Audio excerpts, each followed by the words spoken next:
E aí, tudo certo? Hoje, a gente vai desvendar as ideias principais de um livro que fez muita gente pensar diferente sobre dinheiro. Os Segredos da Mente Milionária, do T. Harv Eker. Vamos nessa?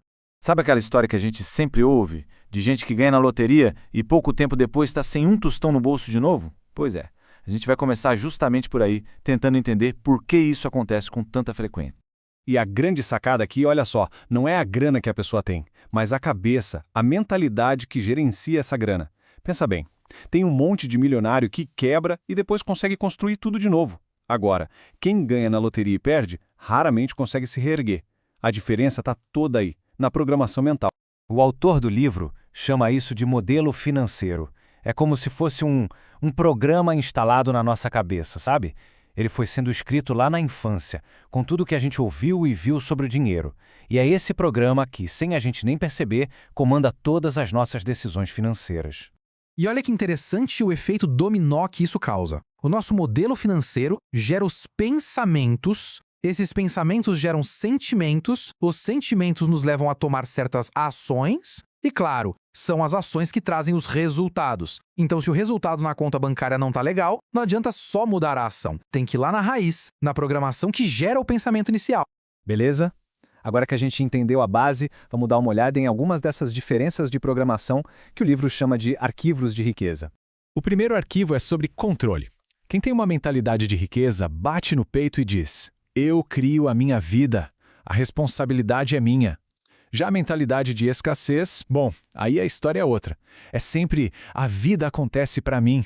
A culpa é do governo, do chefe, da crise, nunca da própria pessoa. É a famosa mentalidade de vítima. Essa aqui é matadora. É a diferença entre jogar para ganhar e jogar para não perder. Pensa num time de futebol. O rico entra em campo para fazer gol, para ser campeão. A meta é a abundância. Já quem tem a mentalidade de pobreza entra em campo só para se defender, para não tomar gol. O objetivo é só sobreviver, pagar as contas. E o que acontece? Se a meta é só ter o suficiente, é exatamente isso que se consegue. Nada mais.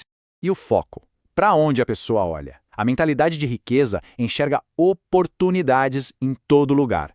Ela pensa, isso pode dar certo e eu vou fazer dar certo. Já outra mentalidade só consegue ver os obstáculos. É o famoso, e se der errado? Ah, mas tem esse problema. Ah, mas tem aquele risco. O foco está sempre no que pode dar errado. Essa aqui é profunda. Como alguém pode se tornar algo que despreza? A mentalidade rica admira outras pessoas ricas e bem-sucedidas, quer aprender com elas. A mentalidade pobre, por outro lado, sente ressentimento, inveja, acha que todo rico é desonesto. O problema é que, ao fazer isso, a pessoa manda uma mensagem para o próprio subconsciente: ser rico é ruim. E aí, como é que ela vai conseguir ficar rica? É uma autossabotagem. Ok, entendendo esses arquivos, a gente chega numa ideia muito poderosa sobre crescimento pessoal. Vamos ver. A grande sacada é a seguinte: o sucesso não está em evitar ou diminuir os problemas, está em crescer e se tornar maior que qualquer problema. E aqui vem uma metáfora perfeita do livro. Imagine que cada pessoa é um recipiente. Se o seu recipiente é pequeno, do tamanho de uma xícara, e alguém joga um balde de dinheiro nele, o que acontece? Transborda. A maior parte se perde. É exatamente isso que acontece com quem ganha na loteria. O recipiente não estava preparado para tanto. Então qual é o objetivo? Não é correr atrás do dinheiro, é focar em crescer, em se desenvolver, em aprender, em se tornar um recipiente cada vez maior. Um recipiente grande o suficiente para conter não só muita riqueza, mas também para lidar com grandes desafios, que sempre vêm junto. Certo, a mentalidade é a base de tudo. Mas e na prática? Como se organiza o dinheiro para fazer ele trabalhar a nosso favor? Bom, a sugestão do autor é um sistema bem simples, mas muito eficaz, o dos potes ou contas. A ideia é pegar toda a renda e dividir da seguinte forma: 50%, metade, vai para as necessidades básicas, aluguel, comida, contas. Os outros 50% são divididos em 5 partes iguais de 10% cada. Uma para a liberdade financeira, uma para o lazer, outra para a educação, uma para a poupança de longo prazo e, por fim, uma para doações. E cada pote tem uma regra clara. O da liberdade financeira é sagrado. É só para investir e nunca jamais mexer no valor principal. Já o pote do lazer tem uma regra oposta. É para gastar tudo, todo mês. Isso mesmo, gastar sem culpa, para treinar o músculo de receber e se sentir merecedor. Os outros são mais diretos. Educação é para investir em conhecimento. Poupança de longo prazo é para metas maiores. E doações é para exercitar a generosidade. O mais importante aqui não é a quantidade de dinheiro, mas sim o hábito de administrar o que se tem. E tudo isso, a mentalidade, o crescimento pessoal, a gestão do dinheiro, tudo isso converge para um segredo final. Aquele que, segundo o autor, é o verdadeiro motor de tudo. Olha só essa frase. As pessoas ricas aprendem e crescem constantemente. As pessoas pobres pensam que já sabem tudo. É isso. O jogo nunca acaba. O mundo está sempre mudando. Então o compromisso com o aprendizado tem que ser para a vida toda. A mentalidade de riqueza é a de ser um eterno aprendiz e não a de achar que já sabe de tudo. E isso nos leva a uma pergunta final para fechar essa nossa análise. Se o crescimento contínuo é o verdadeiro motor da riqueza, fica a reflexão: qual será o próximo conhecimento a ser buscado para abastecer essa jornada? Seja bem-vindo ao canal O Código da Mente Milionária. Hoje a gente vai mergulhar assim de cabeça num material que resume as ideias de um livro que virou um clássico: Os Segredos da Mente Milionária. A nossa missão aqui é desvendar o que o autor chama de programação mental sobre dinheiro. E para guiar nossa conversa, vamos usar uma pergunta que o próprio material levanta e que, cara, sempre me deixou intrigado. Por que um ganhador de loteria muitas vezes perde tudo em poucos anos, enquanto um milionário que vai à falência consegue reconstruir a fortuna? A resposta, pelo visto, não está no dinheiro em si, mas em algo bem mais profundo. Exatamente. A premissa central de todo o material é que os seus rendimentos crescem na mesma medida em que você cresce. Não é sobre sorte, sabe? É sobre preparo interno. O autor desenha uma cadeia de causa e efeito muito clara. A sua programação mental sobre o dinheiro, ela molda seus pensamentos. Esses pensamentos geram sentimentos que te levam a tomar certas ações, e são essas ações que produzem seus resultados financeiros. Então, a gente não vai falar só de grana, mas de como funciona esse software mental e, mais importante, como é possível reescrevê-lo. É como se a mente fosse um arquivo, né? Se os seus arquivos sobre riqueza estiverem corrompidos, qualquer fortuna que entrar vai acabar se perdendo. Certo. Então vamos abrir esses arquivos. O material agrupa os primeiros em torno de uma ideia de autonomia, de estar no controle. O primeiro arquivo já é uma bifurcação, assim, fundamental. De um lado, a mentalidade rica que acredita: eu crio a minha própria vida. Do outro, a mentalidade pobre que pensa: na minha vida, as coisas simplesmente acontecem. É a diferença entre ser o motorista e ser o passageiro do próprio destino, não é? É a diferença crucial. O material descreve essa segunda atitude como o papel de vítima. A pessoa que adota essa visão está sempre apontando o dedo. A culpa é do governo, da economia, do chefe, dos pais. Nunca é dela. Ela não assume a responsabilidade pelos próprios resultados. E essa mentalidade de vítima Leva direto para a próxima, né? leva diretamente para a segunda grande diferença de programação. Que seria a motivação para lidar com o dinheiro? Exato. O segundo arquivo mostra que pessoas com mentalidade rica entram no jogo do dinheiro para ganhar. O objetivo delas é a abundância, a liberdade. Já quem tem a mentalidade pobre, a mentalidade de vítima, joga para não perder. O foco é a sobrevivência. É ter o suficiente para pagar as contas no fim do mês. É uma postura totalmente defensiva. E isso explica muita coisa. O material usa uma analogia ótima. Se você mirar nas estrelas, atingirá pelo menos a lua. Mas quem joga para não perder, não mira nem no teto de casa. Se o objetivo máximo de alguém é só pagar as contas, o universo não vai entregar muito mais do que isso, né? Então o nosso ganhador de loteria, que talvez nunca tenha se visto como criador da própria vida, ele recebe uma fortuna, mas o software dele continua rodando no modo sobrevivência. Ele não sabe o que fazer com aquilo. Exatamente esse ponto. O fascinante é que esses dois primeiros arquivos estão, assim, intimamente ligados. A crença de que você está no comando, o arquivo 1, é o que te dá permissão para sonhar grande, para jogar para ganhar, que é o arquivo 2. Sem essa sensação de controle, o máximo que se pode almejar é segurança, é não cair. É uma profecia que se autorrealiza. Se você acredita que o mundo acontece para você, seu foco é se proteger. Se acredita que faz o mundo acontecer através de você, seu foco é construir.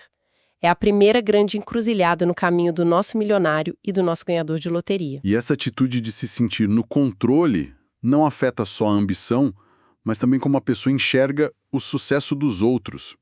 O que nos leva a uma barreira que eu acho gigantesca: o ressentimento. O 6º arquivo fala sobre isso. Admirar outras pessoas ricas e bem-sucedidas versus guardar ressentimento delas. Peraí, então o livro está dizendo que sentir raiva de gente rica pode literalmente impedir alguém de enriquecer? Como isso funciona na prática? Tipo, no subconsciente? Funciona como um poderoso mecanismo de autossabotagem. Pense bem. Como você pode se tornar algo que você despreza?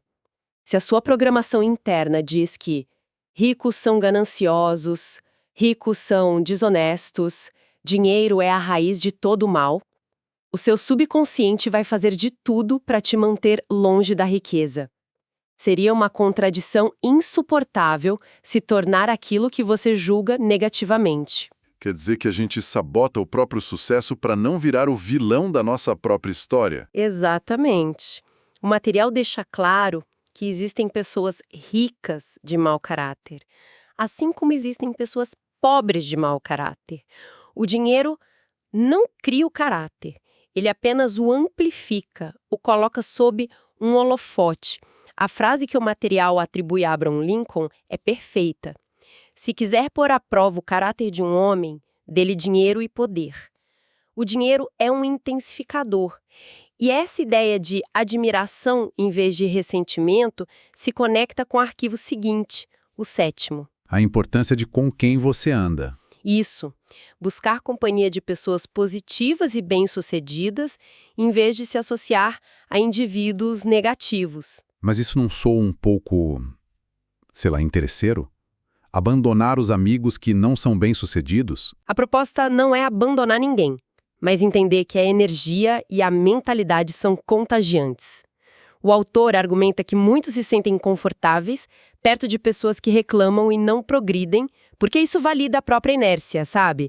Fica perto de perdedores, nas palavras do livro, te mantém na zona de conforto, onde ninguém te desafia a crescer. Se conectar com pessoas positivas e que buscam o sucesso te inspira e te mostra que é possível.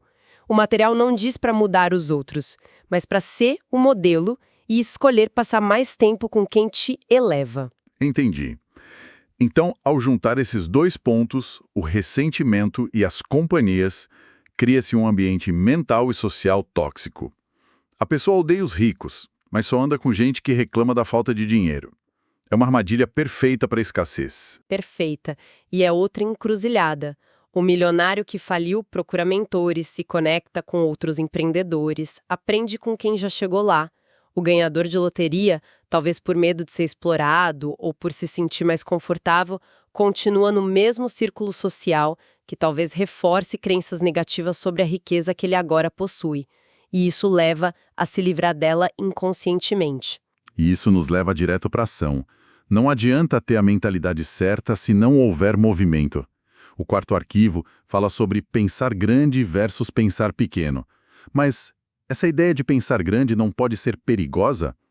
Onde fica a linha entre ambição e uma fantasia irrealista que só leva à frustração? A distinção que o material faz é crucial. Pensar grande não é só sonhar, é sobre a escala do valor que você entrega. O autor apresenta o que chama de lei dos rendimentos. Sua remuneração será diretamente proporcional ao valor que você entrega, de acordo com o mercado. O ponto-chave não é só a qualidade do seu trabalho, mas a escala. Quantas pessoas você impacta? O exemplo do professor que o material usa é muito bom para ilustrar isso. Sim, é perfeito. Um professor excelente, numa sala de aula tradicional, impacta, digamos, 40 alunos por vez. Ele entrega um valor imenso, mas a uma escala limitada. Agora, se esse mesmo professor grava suas aulas e as coloca numa plataforma online, ele pode impactar 40.000, 400.000 pessoas. Ele está resolvendo o problema da educação para um número muito maior de gente. Ao pensar em escala, ele multiplica seu potencial de rendimento. Pensar grande é sobre encontrar maneiras de servir e solucionar problemas para mais pessoas. E para agir nessa escala, imagino que seja preciso ter uma atitude proativa, que é o tema do 5º arquivo. Focar em oportunidades em vez de obstáculos. O livro diz que a mentalidade rica pensa, vai dar certo, porque eu vou fazer dar certo. Isso me lembra da ideia de que a sorte é o encontro do preparo com a oportunidade. Exato. A sorte não encontra quem tá parado no sofá. O autor até brinca com o princípio da inércia de Newton. Um corpo em repouso tende a permanecer em repouso. É preciso estar em movimento, buscando, testando para que as oportunidades apareçam. E isso nos conecta a outro arquivo fundamental. O 16º, né? Sim, o 16º. Agir apesar do medo. Ah, essa é clássica. Deixar que o medo te paralise é o fim do jogo. E a frase que o material traz é muito forte. Se você só estiver disposto a realizar o que é fácil, a vida será difícil. Mas se concordar em fazer o que é difícil, a vida será fácil.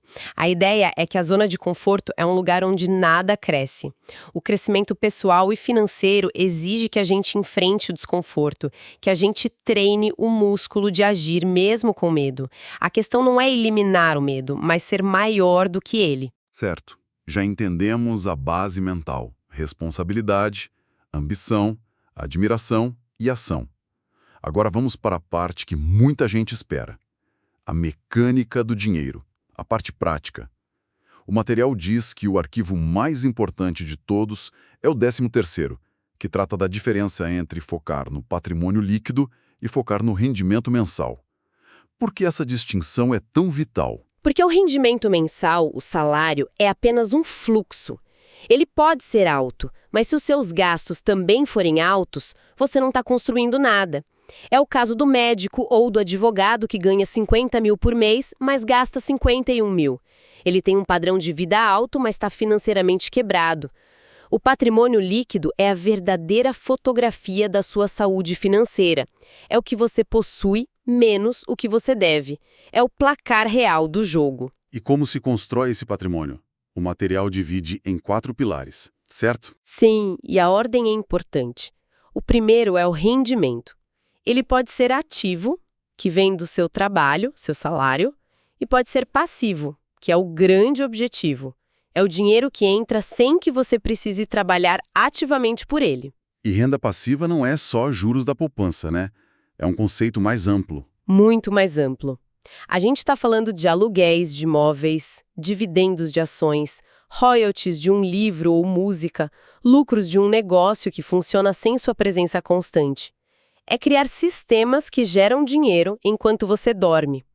A maioria das pessoas foca 100% em aumentar o rendimento ativo, o salário, e por isso nunca sai da corrida dos ratos. O segundo pilar é a poupança. Sem guardar uma parte do que se ganha, não existe o próximo passo. Que são os investimentos. É aqui que o dinheiro que você poupou começa a se multiplicar e a gerar mais dinheiro, criando as fontes de renda passiva. Exato. E o quarto pilar, muitas vezes ignorado, é a simplificação. Isso é interessante. Não se trata de viver na miséria, mas de criar um estilo de vida conscientemente mais simples, cortando gastos que não trazem felicidade real. Isso libera mais dinheiro para os investimentos, acelerando a construção do patrimônio.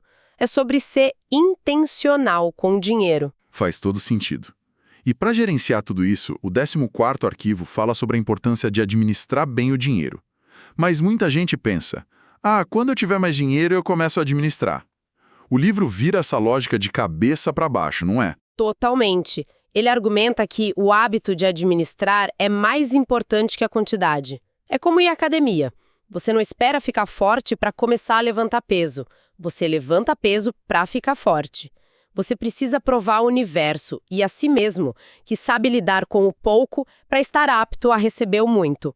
Administrar bem R$1.000 por mês te prepara para administrar 100 mil. E o livro propõe um método bem prático para isso, aquele sistema de divisão em potes ou contas, né? Sim, é um guia bem direto. A sugestão é dividir toda a sua renda em percentuais. 10% vão para a conta da liberdade financeira. Esse dinheiro é sagrado, só pode ser usado para investir e nunca deve ser retirado, apenas os rendimentos dele no futuro. Outros 10% vão para a conta da instrução financeira, para investir em você, livros, cursos, mentorias. É o dinheiro para te fazer crescer. Peraí, tem também um pote para diversão, o que parece contraintuitivo. Por quê? Essa é a genialidade do sistema. 10% são para a conta da diversão. E a regra é, você tem que gastar todo esse dinheiro todo mês com algo que te dê prazer, que te faça sentir abundante. O autor chama isso de treinar o seu músculo recebedor. Isso equilibra o esforço de poupar e investir, evitando o esgotamento e criando uma relação saudável e positiva com o dinheiro. Você mostra para o seu cérebro que dinheiro também serve para ter alegria hoje. Que interessante. E o resto? O restante se divide assim: 10% para despesas de longo prazo, tipo uma viagem, um carro, uma reserva.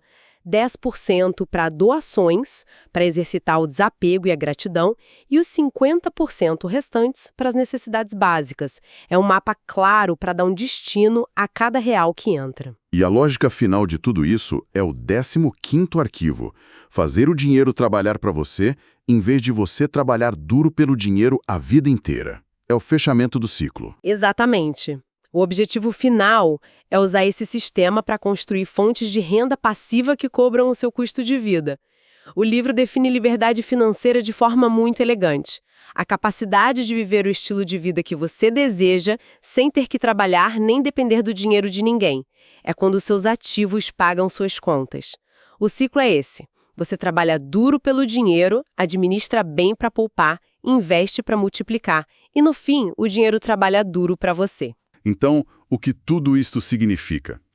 Juntando todas as peças, fica muito claro. A grande tese do material é que a riqueza não é um acidente, é uma consequência. A diferença entre o milionário que se reergue e o ganhador de loteria que perde tudo não está na sorte ou na conta bancária inicial, mas nessa programação interna, nesses arquivos mentais. E o mais fascinante ao conectar tudo é perceber que os arquivos práticos, como esse sistema de potes, são quase inúteis sem a fundação emocional dos primeiros arquivos.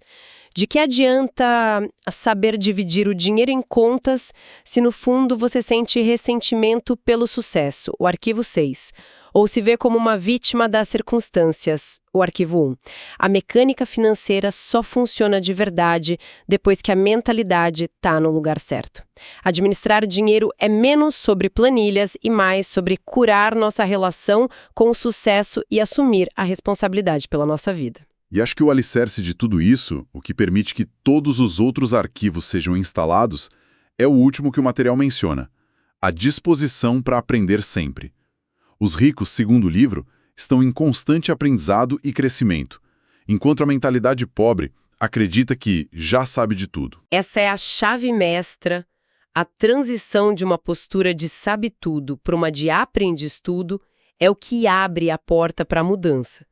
Se uma pessoa acredita que já tem todas as respostas, ela se fecha para novas estratégias, para novas mentalidades, para o crescimento. E como vimos no início, se você não cresce, seus rendimentos também não crescem. É o ponto de partida e de chegada de toda essa filosofia. É uma conclusão poderosa. Para fechar, vamos deixar uma provocação para quem nos acompanhou, uma reflexão baseada diretamente no que a gente discutiu hoje. O material afirma que o dinheiro apenas intensifica o que uma pessoa já é. Se isso for verdade, que traço de caráter individual seria mais amplificado se essa pessoa recebesse uma fortuna inesperada amanhã? Generosidade ou egoísmo? Medo ou coragem? Criatividade ou tédio? É uma pergunta que revela muito sobre a nossa programação atual.